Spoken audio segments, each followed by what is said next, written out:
Everyone turned when the elevator doors opened. A hush fell over the sleek lobby. She stepped out, shivering, soaked from the rain, and covered in mud from her knees down. Her clothes clung to her hair was plastered to her face, and her shoes squelched with every step. In a space filled with crisp suits and polished shoes, she looked like she didn't belong. People whispered. A few laughed under their breath. Security eyed her suspiciously, ready to intervene, but something in her eyes, determined, unshaken, made them pause. Her name was Emily, 25, no car, no designer clothes, and barely enough for the bus fare. But she had a heart full of hope and a resume she printed at the public library that morning.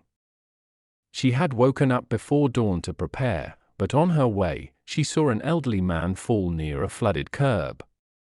While others passed him by, she rushed to help. She missed her bus, ran through a construction site to make up time, and slipped in the mud trying to take a shortcut. And now, she stood here in the lobby of one of the city's most prestigious companies, tracking dirt on marble floors, clutching her water-stained folder. People around her questioned her presence, but she never wavered. She hadn't come to impress with appearances. She came to prove her worth. What they didn't know yet was that this muddy girl was about to teach them all a lesson in character.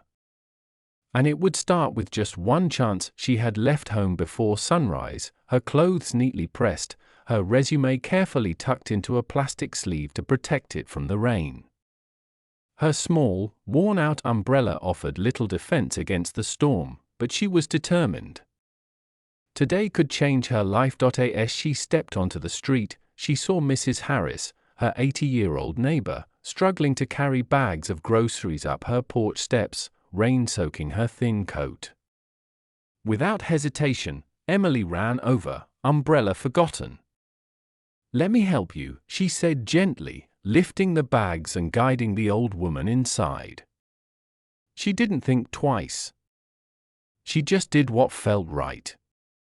But by the time she left, the bus was gone. She ran, hoping to catch another, her shoes slipping on the wet pavement, her breath fogging in the cold air. She took a shortcut through a construction zone, her only chance to make it on time. That's when she slipped. Mud splattered her skirt, covered her shoes, smeared up her sleeves. She scrambled up, heart racing, but she never stopped. Most people would have turned around, called it a loss. But not her.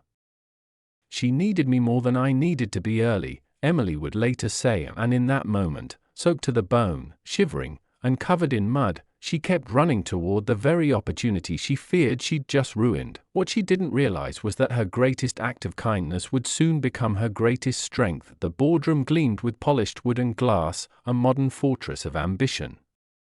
Around the long table sat sharply dressed candidates, flawless suits, expensive watches, confident smiles. Their resumes boasted Ivy League degrees and spotless experience. Then, the door creaked open. Emily stepped in. A muddy streak stained her skirt. Her damp sweater clung to her frame. Her shoes, once beige, were now a dark, soaked brown. Conversations halted. Heads turned. One candidate smirked. Another cleared his throat, shifting uncomfortably in his seat. Whispers floated across the room like smoke. She felt every stare press into her skin, but she didn't flinch. She walked slowly, deliberately, and took a seat at the far end of the table. The CEO, a silver-haired man in his 60s, looked up from her resume, his eyebrow lifting in quiet curiosity. There was silence, thick, unspoken tension. Then, Emily spoke. "I know I don't look the part right now," she said, voice steady, "but I believe character should matter more than appearance." The room froze. One of the interviews blinked in surprise. Another candidate shifted in his chair. The CEO said nothing. He just looked at her, really looked at her, and something in his expression softened. Behind the mud and the mess, he saw something the others didn't. A woman who showed up anyway. Who didn't let the world's judgment stop her from trying, and in that stillness, a shift began. One that would change everything. The room remained silent, the weight of Emily's words still hanging in the air. The CEO leaned back for a moment, studying her. Then, slowly, he set her resume down and leaned forward, his eyes thoughtful.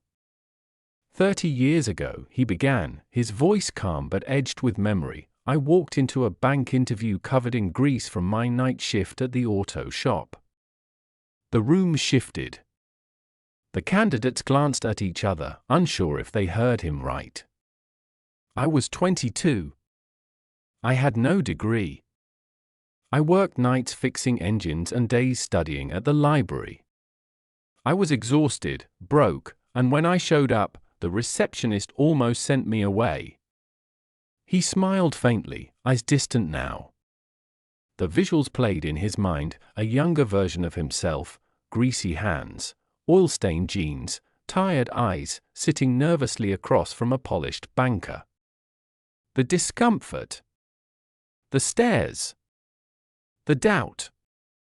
He remembered it all. But one man saw past the grease. The CEO continued. He listened.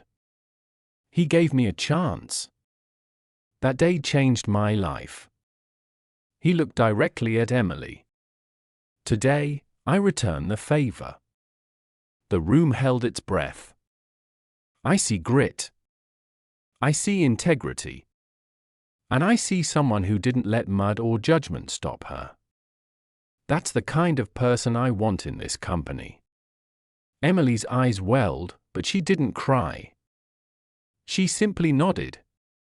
And for the first time since she arrived, smiled. Something had shifted, not just for her, but for everyone in that room. Weeks later, the office looked the same, bright, modern, alive with quiet ambition. But something was different. In the center of a bustling meeting room stood Emily, no longer the girl who had walked in drenched and muddy. She now stood tall, poised, confident. She led the discussion with clarity and grace, her voice calm, her ideas sharp. The team listened, not out of obligation, but respect. Outside the glass wall, the CEO watched with a soft smile, hands in his pockets. He wasn't just proud. He was reminded of the power of one moment, one decision, to change everything. Later that day, in the break room, a new intern spilled her coffee, face flushed with embarrassment. Emily walked over, knelt down with a napkin, and helped her clean up. "Don't worry," she whispered with a smile. "We all have our moments." The intern smiled back, comforted. Emily didn't just get the job. She reshaped the way the company saw people. She reminded them all that behind every messy first impression, every rough edge, there could be someone extraordinary. In a world obsessed with polish and perfection, she proved that grit, kindness, and courage shine brighter than any suit ever could, and in doing so, she lit a path for those who would come after her, muddy shoes, trembling hearts, and all.